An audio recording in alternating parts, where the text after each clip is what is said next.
Bora lá, vamos começar. Pra gente entender de avaliações no mundo da aba. Michele, o que é isso? Ah, você tá falando de VibMap, né? Você tá falando dessa avaliação ABLLRS, que a pronúncia dela é ABLES. Ah, Michele, você tá falando da avaliação X, avaliação Y, avaliação Maria Chiquinha. Olha só.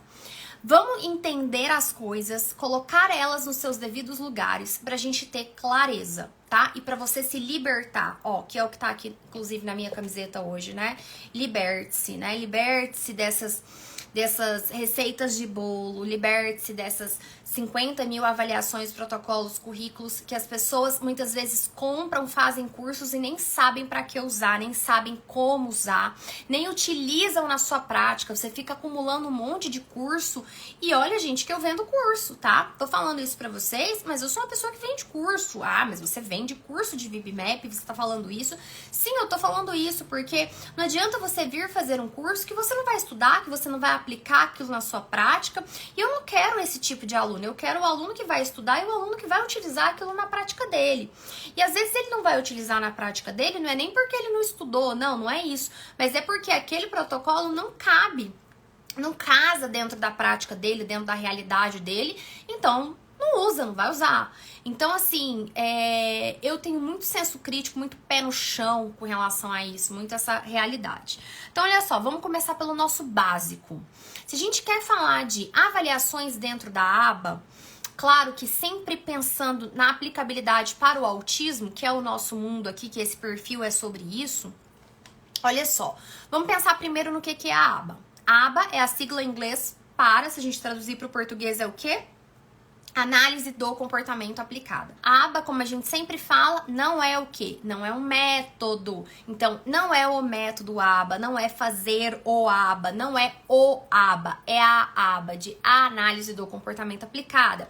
O que é isso? É uma ciência que possui princípios, que possui procedimentos, que possui uma filosofia própria e a principal aplicabilidade, a principal aplicabilidade não, vamos mudar. A aplicabilidade mais famosa, mais conhecida, mais popular dessa ciência é com a população de autistas, seja no ensino de novas habilidades, seja para atuar junto aos problemas de comportamento. Então, eu vou poder ter profissionais que são fonoaudiólogos, são terapeutas ocupacionais, são pedagogos, são psicopedagogos e que vão utilizar a aba, vão utilizar dessa ciência dentro da sua prática, dentro da sua terapia fonoaudiológica, dentro da sua terapia, parte da sua sessão de terapeuta ocupacional, de fisioterapeuta, dentro da sua sala de aula. E eu tenho pessoas que vão se estabelecer dentro da aba, vão se tornar terapeutas aba analistas do comportamento, mas o que elas vão fazer? Elas vão trabalhar com fazendo uma prestação de serviço de terapia aba. E aí nós temos alguns tipos diferentes de formas de prestação de serviço em terapia aba, mas hoje não é o tema da nossa live não é esse. Eu tô só trazendo isso aqui para conceituar para vocês o que é a aba. O que é uma avaliação sob a perspectiva da análise do comportamento? O que é uma avaliação comportamental sob a perspectiva da análise do comportamento? Olha só, a avaliação comportamental, sob a perspectiva da análise do comportamento aplicado, eu vou conceituar agora para vocês. O que é isso? A avaliação comportamental, ela vai envolver, gente, uma variedade de métodos. A avaliação comportamental, ela vai envolver tanto avaliações que são diretas, você foi lá e você avaliou aquela criança, você realizou alguma testagem, ou avaliações indiretas. Você fez entrevistas diagnósticas, escalas, checklists. Então, a avaliação comportamental, dentro dela nós temos o que? Uma variedade de métodos de avaliação comportamental.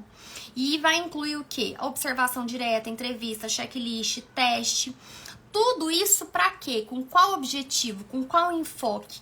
Para que você possa conseguir fazer uma definição de alvos comportamentais que vão resultar numa mudança comportamental. Então, é aquilo que eu sempre falo. Nós vamos fazer avaliação pensando em quê? Quando eu penso em ensinar novas habilidades, eu preciso fazer uma avaliação inicial para saber Em qual nível que esse indivíduo tá? Quais são as habilidades que ele já sabe? Quais são as habilidades que ele não sabe? Então eu faço uma avaliação comportamental com esse enfoque. Quando eu penso em comportamentos problemas, em manejar comportamentos disruptivos, eu também vou fazer uma avaliação comportamental. Mas nesse caso, eu vou fazer uma avaliação funcional do comportamento. Ela vai receber outro nome. Por quê? Porque nesse momento eu preciso entender qual é a função desse comportamento problema e quais são as variáveis, quais são os estímulos, quais são as coisas que estão acontecendo naquele ambiente que estão mantendo este comportamento disruptivo ocorrendo. Então, a avaliação comportamental, ela vai utilizar uma diversidade de métodos e ela pode ter diversos objetivos, né? Mas sempre vai ser pensando de uma maneira mais macro e mais objetiva, pra gente poder entender, sempre vai ser pensando na gente conseguir fazer a definição de alvos comportamentais que possam gerar uma mudança comportamental. Porque se eu tô pensando na resolução de um comportamento, de um manejo de um comportamento disruptivo, eu estou querendo fazer uma mudança de comportamento. Eu quero que esse comportamento disruptivo que aconteça, ele deixe de acontecer. Ele possa ser substituído por outro comportamento que seja adequado e que não seja disruptivo. Então, a avaliação comportamental sob a perspectiva da aba é isso. Então, eu vou ter uma diversidade de métodos, eu vou ter uma diversidade de formas de fazer isso. E eu vou ter também, o objetivo é a gente fazer essa definição de quais vão ser os alvos comportamentais. O que você vai ter como alvo de ensino na sua intervenção ou de resolução para o caso de comportamentos problema. E aí é sempre importante a gente lembrar o que é comportamento. Que comportamento é tudo aquilo que o indivíduo faz, tudo aquilo. Falar é um comportamento, andar, correr, nadar, vestir roupa, tomar banho. Então, tudo é um comportamento. Tudo que um organismo vivo consegue fazer é um comportamento. Então, quando a gente fala em definir alvos comportamentais, ensinar novos comportamentos, eu não estou falando só de comportamentos problema. Eu estou falando tanto de habilidades quanto problemas de comportamento. Eu estou falando em absolutamente tudo aquilo que um indivíduo faz. Porque, sob a perspectiva desta ciência, tudo que um indivíduo vivo é capaz de fazer é um comportamento e está sujeito às mesmas regras, princípios desta ciência. Então é importante a gente ter essa clareza aí. Bom, agora vamos pensar o seguinte, vamos adicionar essa ideia do mundo da aba, esse conceito de aba que eu dei pra vocês, esse conceito de avaliação comportamental, para que ela serve, quais são as formas que eu tenho de fazer.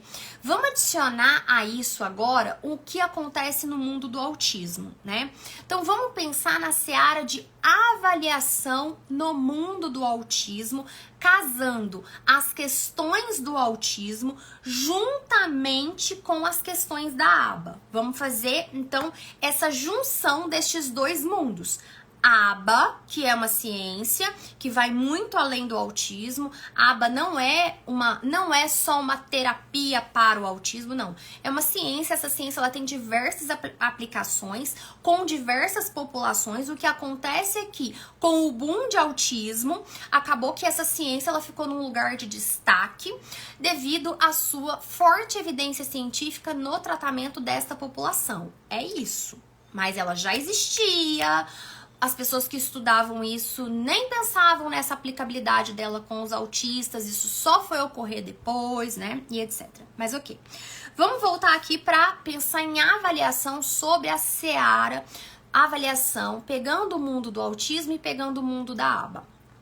Em 2020, eu organizei dentro ali dos meus estudos 5 tipos de avaliação que você precisa entender no mundo do autismo. Então, você tem 5 tipos de avaliação quando você pega os conhecimentos do transtorno do espectro autista junto com os conhecimentos de análise do comportamento. Tudo isso, você pode embalar isso e você ter 5 tipos de avaliações diferentes onde você vai ter que organizar a sua prática para saber.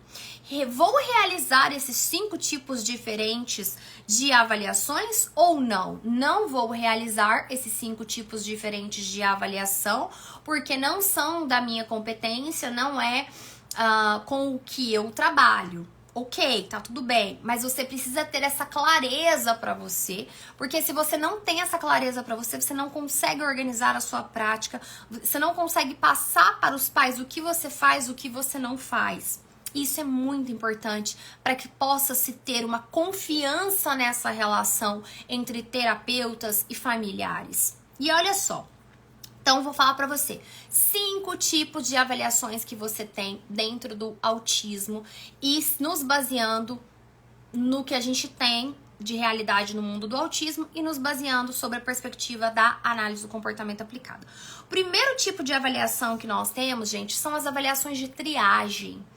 Os psicólogos, os pediatras, os fonoaudiólogos, geralmente mais os profissionais da saúde e principalmente psicólogos, pediatras, pediatra deveria, né, o médico deveria ser mais competente nesse ponto de análise do desenvolvimento da criança, infelizmente a maioria não é, mas ok, mas neuropediatra, psiquiatra infantil, enfim. Mas geralmente quem acaba fazendo essas avaliações de triagem aí são os psicólogos. Avaliações de triagem, a gente tem 2 tipos de avaliação de triagem. Tanto avaliações de triagem do desenvolvimento infantil, quanto avaliações de triagem para o autismo. O que são as avaliações de triagem? São aquelas avaliações onde você vai responder um questionário e uma vez que você responde o questionário, a depender da pontuação que esse indivíduo recebe, ele vai soar ali um alerta vermelho, vai piscar a luzinha de que, não sei se tá tudo bem com o desenvolvimento desta criança. Vamos para uma próxima etapa de avaliações mais detalhadas para identificar o que pode estar errado no curso do desenvolvimento dessa criança nas diversas áreas do desenvolvimento. Beleza? Então, temos avaliações de triagem. Então, triagem, quando você chega lá no hospital, eles passam você para uma triagem. Eles perguntam, o que você tá sentindo? Tá com febre? Tá com dor de cabeça? Né? De uns anos para cá com a pandemia, foi positivado para Covid? Enfim, vão fazer uma triagem, vão dividir ali os pacientes mais graves dos menos graves, vão dividir os pacientes que é de Covid do que não é. Então, é triagem. Então, vão fazer a triagem aí para identificar como que está o desenvolvimento dessa criança e se está tudo bem ou não. Então, a gente tem avaliações de triagem do desenvolvimento infantil, para analisar o desenvolvimento infantil dessa criança. Então, a gente tem avaliações como ASQ3, Brigance Screen, Early Screening Profiles. A maioria vão ser avaliações que estão em inglês e eu nem vou entrar nessa seara de foi validado, não foi validado, não vou entrar nessa seara. Porque se você for ficar esperando as coisas serem validadas pro Brasil, muitas coisas você vai, demorar muito a ter acesso, porque até que isso aconteça vai demorar. Enfim, cada um sabe de si, mas eu penso assim, eu acho que a gente não deve esperar. Enfim, existem várias avaliações de triagem aí do desenvolvimento infantil, várias e várias e várias. Centenas de escalas, tá? Ok, então essas são uma. Então, triagem para o desenvolvimento infantil. Aí, dentro das avaliações de triagem, a gente também tem as avaliações de triagem para o autismo.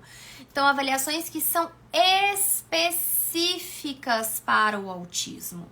Então, vão ser avaliações onde a triagem que vai ser feita aqui vai ser uma triagem para identificar se esse indivíduo, será que ele parece ali que tem um alerta vermelho para o autismo, que requer um olhar mais cuidadoso, que requer passar uma avaliação mais detalhada.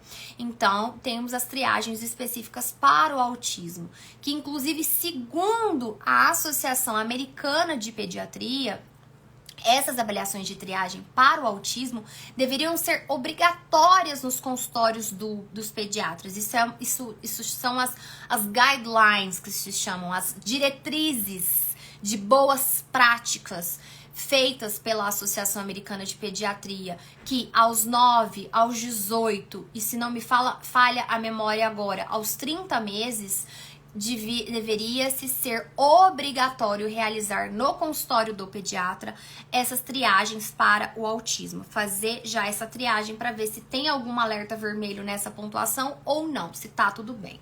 Se existir um alerta vermelho nessas pontuações, seja nas avaliações de triagem infantis, seja nas avaliações de triagem para o autismo, se encaminha para um próximo passo. Qual seria esse próximo passo? O das avaliações diagnósticas. Aí a gente entra na segunda etapa, que são o quê? As avaliações diagnósticas para o autismo. Então aí a gente vai para essa etapa das avaliações diagnósticas. E aí nós temos também centenas de avaliações diagnósticas, EIDOS e tantas outras. Então vão ser avaliações diagnósticas específicas para auxiliar, para pautar o diagnóstico de autismo. Então eu já dei assim umas 50 mil aulas pegando revisões sistemáticas que analisaram diversas escalas. Não é o que eu trabalho, mas eu fui fazer esse estudo aprofundado pelos meus alunos.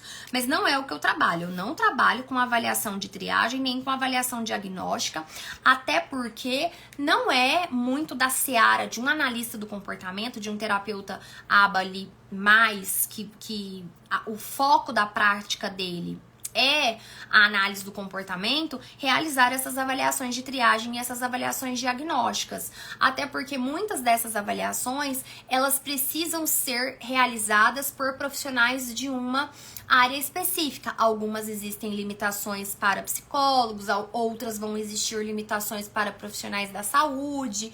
Então, assim, muitos analistas do comportamento não são psicólogos, né? A gente trouxer a realidade americana, que é da onde vem essas orientações, essas diretrizes. Então, temos aí as avaliações diagnósticas. Então, vimos avaliações de triagem. Dentro das avaliações de triagem, podemos ter as avaliações de triagem de desenvolvimento infantil e as de autismo.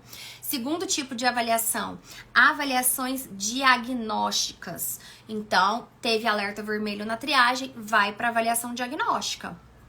E aí, com quem que essas avaliações diagnósticas são feitas? Geralmente, quem conduz essas avaliações diagnósticas acabam sendo os psicólogos.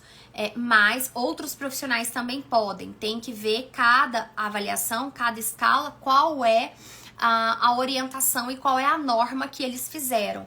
Mas geralmente quem acaba fazendo todo esse trabalho, na maioria das vezes, na prática, acaba sendo o psicólogo e depois devolve para o neuropediatra, para o psiquiatra infantil, para fazer aquela formalidade do laudo, mas às vezes quem faz o trabalho mais duro mesmo, o trabalho mais pesado, que passa meses e meses com a criança, é o psicólogo. Então, ou outro profissional. E vai ali pro médico tudo para ele fazer a formalidade ali de dar o carimbo dele, dar a canetada dele.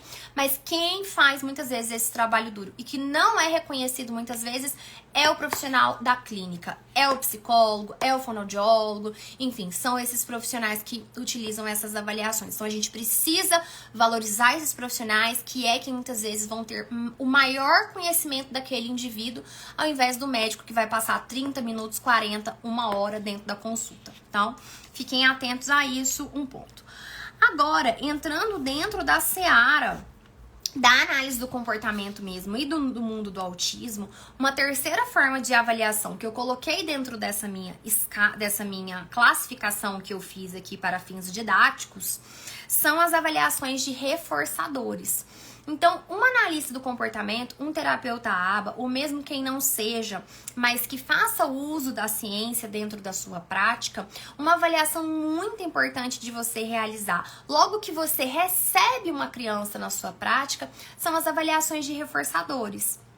E aí você vai ter tanto avaliações com checklists, com inventário de coisas que esse indivíduo gosta tanto que poderão se tornar reforçadores. O que é reforçador?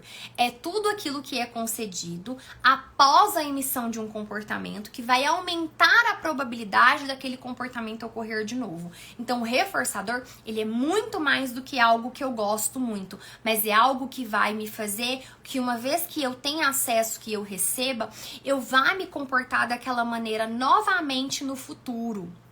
Então, eu preciso fazer esse levantamento de potenciais reforçadores. Então, avaliações de reforçadores. E aí nós vamos ter alguns procedimentos específicos também para realizar essas avaliações. Esta sim é uma avaliação fundamental, super necessária para o analista do comportamento, porque a base da intervenção vai ser o reforço. Então, para eu propor qualquer coisa de intervenção, seja para aquisição de habilidades, ou seja para resolução de comportamentos problemas, manejo de comportamentos disruptivos, eu vou precisar entender dos reforçadores, dos potenciais reforçadores desse indivíduo, e para isso a gente conduz a avaliação de preferências e a gente tem metodologias diferentes de realização destas avaliações de preferências. Então, fomos aí para nossa terceiro tipo de avaliação, pegando os dois mundos, o mundo do autismo e o mundo da aba, e aí que são coisas diferentes e que devem ser colocadas em caixinhas diferentes, e aí você precisa ter essa noção de todas essas coisas ocorrendo para que você possa se posicionar, se organizar, saber no que você vai investir na sua prática ou não, e os pais também para saber qual profissional vai fazer cada coisa e como que a coisa ela vai acontecer. Então, beleza. Terceiro tipo, avaliações de reforçadores. Quarto tipo de avaliação no autismo. O que a gente tem? Avaliações funcionais do comportamento. Eu jamais posso te dizer de qual forma você vai manejar determinado comportamento antes de realizar uma avaliação funcional do comportamento. Então, o que é a avaliação funcional do comportamento? Eu também tenho diferentes metodologias, formas, escalas, checklists, experimentação, de realizar esses procedimentos. Para que eu realizo uma avaliação funcional? Para eu entender quais são as variáveis do ambiente que estão mantendo este comportamento disruptivo ocorrendo. Então, qual que é a função desse comportamento? Por que ele está acontecendo? Com qual função? Com qual propósito? E quais são as variáveis desse ambiente que estão fazendo este comportamento continuar ocorrendo? Para isso, eu realizo avaliação funcional do comportamento. Uma vez que eu entendo essas variáveis, que eu sei essa função, aí sim eu posso elaborar um plano de intervenção comportamental, onde ele vai ser totalmente baseado na função. Ou seja, lá estará descrito o que será feito, qual será a intervenção, o que essas pessoas vão fazer para que no final a gente consiga ter uma redução deste problema de comportamento que está ocorrendo, que ele pare de acontecer ou que ele reduza muito o acontecimento deste comportamento. Então, quarto tipo, temos avaliações funcionais do comportamento. Quinto tipo de avaliação, e é aqui que entra ABLS, VB-MAP. O que são essas avaliações? São avaliações de levantamento de repertório. Então, são avaliações onde você vai fazer o levantamento das habilidades que esse indivíduo possui e que ele não possui. Um dos pontos que eu utilizo o VB-MAP e não utilizo ABLS, por exemplo, o VB-MAP, ele é totalmente baseado na teoria de comportamento verbal. Ou seja, o que é a teoria de comportamento verbal? É a teoria que está dentro da ciência do comportamento e que busca estudar a linguagem e a comunicação sob a perspectiva desta ciência, fazendo análises funcionais da linguagem e da comunicação. O VB-MAP, ele é muito mais do que você pensar num instrumento onde você irá fazer levantamento de habilidades, mas você vai aprender a fazer análises funcionais deste repertório desse indivíduo. Então você vai saber qual repertório que ele tem, quais os operantes que ele possui. A ABLS, ela não foi elaborada sob essa perspectiva dentro desta seara, porque ela foi lançada primeiro que o VB-MAP. O VB-MAP ele já foi imbuído totalmente dentro dessa estrutura, dessa moldura de trabalho de comportamento verbal. Então, elaborado por um grande autor de comportamento verbal, que é referência em comportamento verbal, o que não acontece com o autor da ABLES. Então, essa é só uma das razões pelas quais eu não utilizo a ABLES e utilizo o VibMap. Mas beleza. A avaliação de levantamento de repertório. O que acontece? Você pode fazer essa avaliação de levantamento de repertório, saber tudo que esse indivíduo sabe, saber tudo que ele não sabe. Você pode fazer isso utilizando algum protocolo de avaliação, como você pode fazer isso você mesmo elaborando o seu protocolo de avaliação, a sua entrevista, o seu checklist, mas é algo muito mais elaborado do que uma anamnese, tá? Não é simplesmente uma anamnese. É algo muito mais detalhado, com um nível de detalhamento muito maior, tá? Então, vocês precisam entender esses 5 tipos de avaliação, entender qual o propósito, qual a função de cada um. E outra coisa que vocês precisam entender, que é muito importante, é que vocês não vão encontrar protocolo de avaliação para tudo. Então, a grande vontade das pessoas é que ela tenha uma fórmula, uma receita de bolo, um livro da Dona Benta com todas as receitas maravilhosas e que vai resolver todos os problemas dela.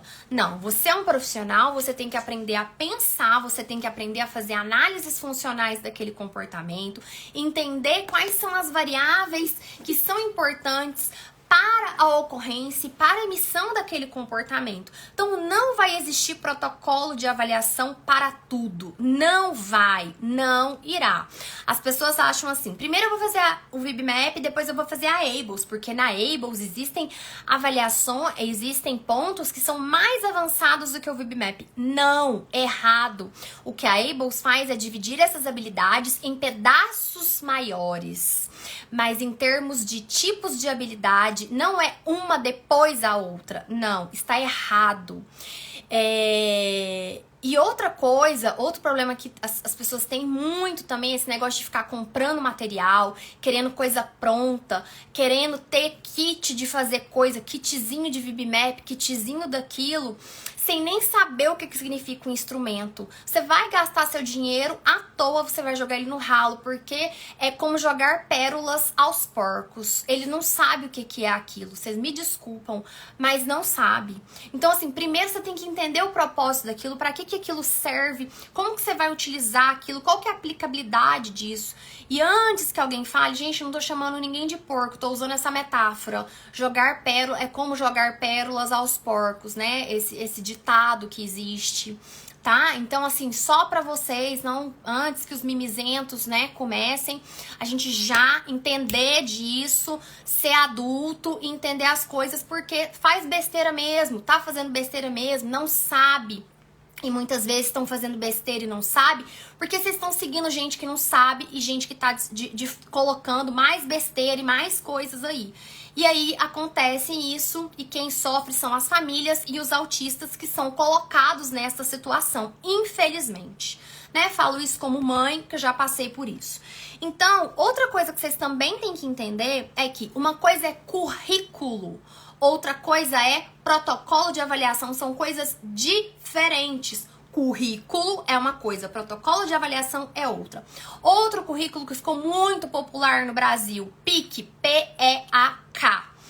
Isso não é um protocolo de avaliação, isso é um currículo. Currículo. Gente que foi lá, quando teve cursinho no Brasil disso, foi lá, fez o cursinho, saiu de lá com diplominha, tirou foto, postou no Instagram e não sabe o que é. Não sabe pra que serve, né? Aí, acabei de falar, é disso que eu tô acabando de falar. Perfeito, obrigado pela sua pergunta. PEAK não é protocolo de avaliação, é currículo. Quando você tá, vamos supor, quem é da escola? Pessoal que é da escola, você não adota um livro, você não pega lá o livro de língua portuguesa da editora Saraiva, por exemplo, você adotou aquele livro é o seu currículo. O PEAK é como se fosse isso, é para você adotar aquele currículo. Qual que é a avaliação que tem naquele currículo? Tem uma avaliação inicial, como se fosse um pré-teste, para você saber onde naquele currículo que você vai iniciar. Onde você vai iniciar? A avaliação que tem lá é para isso, não é avaliação para fazer levantamento de habilidades. Então, isso que dá. Você pega o trem, faz o cursinho lá e não aprende nada. E muitas vezes você não aprende porque você tá com o seu consultório lotado, você tá com a sua prática cheia, você não tem tanto tempo para sentar e estudar igual eu. Que eu sou paga pra isso, sou paga pra estudar mesmo, pra ler o troço, pra ir lá. Fiz curso do PIC 2 vezes, não foi uma vez só não, fiz 2 vezes nos Estados Unidos, não foi no Brasil. Fiz com o próprio autor do PIC. Fui na universidade, fui a primeira pessoa a falar de PIC no Brasil, fui na universidade onde rodam-se as pesquisas. Então eu fiz tudo isso. Só que surgiram um monte de espertão que acha que é mais esperto, mais bonito que todo mundo, porque o ser humano é assim, ele acha que ele é muito esperto e começou a dar um monte de curso de PIC aqui, sem ter o material muitas vezes em português, depois foram fazer lentamente, conseguiram fazer as traduções de alguns livros, só que se eu usar aquilo ali sem norte, mais uma vez, é pérolas aos porcos. Sem saber por que você está usando, só usar PIC não vai resolver. Você precisa ensinar outras habilidades, porque o PIC ele está focado em ensino de habilidades de linguagem e comunicação mais complexas. Então, é para outros tipos de indivíduos com um repertório muito maior, tá? Então, assim, são questões complexas, Então, assim, o pessoal não tá fazendo nem o arroz com feijão e já quer fazer o prato gourmet. Mas você não tá fazendo nem o arroz com feijão, você nem entendeu o arroz com feijão. Ai, nossa, Michele, como você é mal educada, como você se acha. Não, eu não me acho, não, e sou muito educada. Só que, assim, eu vejo tanta coisa que as pessoas gastam dinheiro, gastam tempo e muitas vezes enganam os outros, seja de maneira proposital ou seja de maneira acidental, que é assim uma coisa terrível. Então, assim, ó, PIC, que tá até ali, ó, tá ali atrás, tá tampado pelas flores, pelas árvorezinhas, ó, tá até ali, os 4 livros. Então, assim, não adianta, porque o que vocês estão querendo, quando vocês procuram esses negócios, é porque você quer um troço copia e cola. No fundo, o que você quer, você tá procurando a facilidade. Você quer um programa copia e cola, que você já tá pronto, é só você ir lá e aplicar. É o supervisor que não quer supervisionar, quer lá e dar o troço pronto pra pessoa. Esse que é o problema. Aí, o que acontece? Faz caca na prática, faz caca, não sabe por que tá fazendo o negócio, não sabe pra onde que vai, onde que tá, pra onde que eu vou. Isso, e passa insegurança pras famílias. Tá? Então, assim, isso é fundamental. Pode doer agora o que eu tô te falando, mas é a verdade. Eu já fiquei a louca dos protocolos de avaliação. Eu já fui a maluca disso, de gastar dinheiro e tempo com isso. Uma hora eu entendi que esses protocolos existem por questões comerciais até mesmo. E porque esse povo tem fundo para fazer pesquisa lá nos Estados Unidos, estão dentro de departamentos de universidade que recebem verbas governamentais. Só que, querido, o Brasil, hello, não é assim não. Aqui é outro mundo. O Brasil não é para amadores, não. Nós somos um povo sofrido, nós somos um povo que não temos condições de trabalho. Nossa realidade, ela é outra, o nosso mundo é outro. Então, assim, você não vai vencer de fazer dinheiro para comprar protocolo.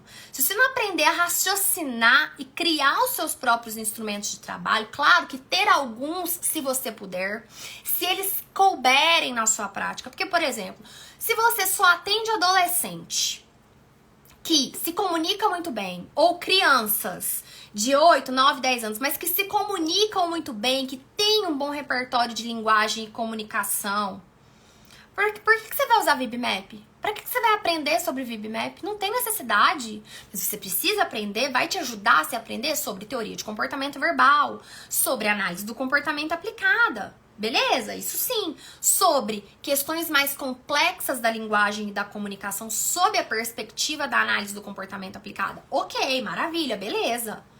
Mas vocês têm que saber raciocinar para poderem tomar essas decisões. E, infelizmente, não vão ter muitas pessoas que vão chegar em vocês e darem essa chacoalhada, e falarem essas verdades, e falarem esses pontos. Por que eu tô te falando agora? Você pode até duvidar de mim, você pode achar que eu tô falando besteira, você pode não gostar de mim, você pode achar que eu tô falando isso por motivos escusos. Mas pesquisa, estuda. Coloca o pé na prática e estuda e busca, convive com gente do bem, começa a perguntar a opinião delas. E aí não precisa voltar aqui pra falar pra mim que eu tava certa, não. Mas seja ético, seja correto. Então, assim, pense nesses tipos de avaliação. Pense em como que você vai trabalhar, o que você vai estudar. Você trabalha com avaliação diagnóstica? Se torne especialista em diagnóstico, se torne um psicólogo foda, especialista em diagnóstico, que domina todas as escalas de triagem infantil, que eu sei que não são baratas, que domina as triagens de autismo, que domina as avaliações diagnósticas do autismo. E aí, não vai pro mundo da análise do comportamento, não. Fica no mundo do diagnóstico, senta o pé, finca o pé no mundo do diagnóstico. Se essa for a sua realidade, se especialize em diagnósticos de adolescentes, de adultos, finca o pé no mundo do diagnóstico. Agora, se não, a sua pegada for outra, a sua pegada for oferta de serviços de terapia ABA para aquisição de novas habilidades, para aquisição de habilidades acadêmicas, para resolução de comportamentos problema, beleza. Finca o pé em fazer boas avaliações de repertório e fazer planejamentos. Fique bom em fazer a programação de ensino. Então saiba onde que você vai posicionar a sua prática, o que você vai dominar. E aí fique bom naquilo, seja o melhor na sua área, naquilo. E aí não vai ficar tentando correr para pegar todos os galhos, não. Porque senão você vai se dar mal, porque você não vai conseguir ser bom em tudo. Porque é humanamente impossível. Você não vai conseguir ter todos os protocolos, comprar tudo. Só se você ganhar na Mega Sena e trabalhar só por hobby. Aí tudo bem. Ou só se o dinheiro pra você vem fácil e você consegue. Aí beleza, tá tudo certo. Não é o meu caso e acredito que não é o caso de 99% das pessoas. Então, pensem sobre isso, pensem qual tipo de avaliação vocês vão dominar. Pense que a avaliação não é currículo, avaliação e currículo é diferente. Você tem trocentos mil tipos de currículos diferentes nos Estados Unidos para, por exemplo, alfabetização, para ensino de habilidades sociais. Você tem trocentos mil, você tem muitos. Então, assim, no fim das contas, no frigir dos ovos, busque ter alguém que vai te ajudar e vai te guiar nesse processo, que é a pessoa que eu busco ser para os meus alunos, mas não precisa ser eu. Mas busque alguém que você confie e que saiba, né? Não adianta só confiar, mas não ser uma pessoa que tenha esse conhecimento, que tenha esse repertório. E veja o que se aplica na sua prática, porque você não vai conseguir, você não vai vencer de comprar. Então, assim, eu já fui por esse caminho. Não é que eu tentei, não. Eu já fui por esse caminho. Eu já percorri esse vale das sombras. E ele foi péssimo. E a gente tem que ver também que muitas dessas avaliações, principalmente para habilidades sociais, para habilidades de independência e autonomia, ela, pro Brasil, para um país que se relaciona de uma maneira diferente com as pessoas, para um país onde habilidade de independência e autonomia, as nossas casas têm um funcionamento diferente, o nosso clima é diferente, muitos destes currículos e avaliações fogem muito da realidade brasileira. Eu já fiz também stories sobre isso, está em algum destaque, acho que é o destaque polêmicas, tá? Então já falei sobre isso também. Então tem coisas que eu vejo que tá tudo certo você usar. Então usar um VibMap eu vejo que tá tudo certo. Mas outros tipos de avaliações, a gente tem questões culturais e questões ambientais que são bem diferentes da cultura norte-americana. beleza? 9h15, consegui entregar aí hoje esse conteúdo, tipos de avaliações no autismo, fazendo essa conceituação. Então a gente falou sobre o que é a aba, falamos sobre o que é a avaliação comportamental sob a perspectiva da aba, né? Então nós temos diversos tipos de fazer essas avaliações comportamentais. Relembrei vocês do que é comportamento sob a perspectiva da aba. Falei pra vocês que se a gente organizar os conhecimentos no mundo do autismo e no mundo da aba, eu fiz essa classificação de tipos de avaliação. Que tipos de avaliação são essa? Avaliações de triagem, tanto as infantis quanto as do autismo, avaliações diagnósticas, avaliações de reforçadores, avaliações funcionais do comportamento e avaliações de levantamento de repertório. Fiz a reflexão com vocês sobre o excesso, sobre a quantidade de tipos de avaliações que temos e que nem sempre elas serão adequadas ou elas serão necessárias para a sua realidade. Falei sobre a diferença de currículo versus avaliação e a constante confusão que as pessoas fazem. Não utilizo o Portage, inventário Portage, por quê? Porque ele não tem uma base dentro da análise do comportamento. Então não tem necessidade eu utilizar ele, sendo que eu já vou utilizar o VibMap, que já vai me ajudar no planejamento da intervenção, porque se é uma criança com esse perfil para usar Portage, eu vou usar o VibMap, que tá fazendo ali avaliações funcionais do comportamento o tempo todo. Então não utilizo o Portage, não vejo necessidade sob a minha perspectiva de prestação de serviços em terapia aba. Certo? É isso, pessoal. Obrigada aí pra quem é aluno. Obrigada mesmo. Por onde começar a trabalhar com análise do comportamento aplicada? Começa pelos cursos da Black Friday. É uma maneira de você colocar só o dedinho mindinho, sem você investir muito. Se você quiser investir um pouco mais, começa pela certificação em terapia aba. Quer investir menos ainda? Começa com alguma curso introdutório lá na Black Friday por R$97, pra você ver se é pra você mesmo, se é isso que você quer, se faz sentido, se não faz, pra daí você começar as coisas da maneira correta, começando algo que você acredita e não que te enfiaram goela abaixo, porque eu odeio isso. Eu acho que as pessoas têm que fazer os cursos e ir para os caminhos que elas decidiram, não que outras pessoas decidiram por elas, e nem colocar nada goela abaixo pra ninguém. Então, essa classificação aqui de tipos de avaliação, vocês não vão encontrar em nenhum lugar, porque isso aqui saiu da minha cabeça. Eu organizei as coisas dessa forma, com base nos meus estudos. Então, e eu acho que trouxe clareza para os meus alunos quando eu trouxe dessa forma, e é sempre o que eu tô cada vez mais preocupada. Formas, né, com as metodologias de passar o conteúdo, sobre o tipo de conteúdo ser passado, esse conteúdo ser cada vez mais autoral, ser fruto das minhas reflexões, dos meus estudos, que vão ser sempre uma conjuntura de diversas áreas. Muitas vezes não vai ser só o que tem dentro do mundo da aba, mas o que tem dentro de outras áreas, porque assim não existirá concorrência, não existirá outro curso igual ao meu, mesmo que o curso tenha o mesmo nome, mas simplesmente pelo fato de que não existe outra Michelle, só existe eu. Então eu recomendo sempre vocês a aplicarem esses conceitos na prática de vocês, porque vocês terão mais resultado, vocês farão melhor o trabalho de vocês e vão aí ajudar muita gente, tá bom? Beijo. Bom descanso pra vocês. Tchau.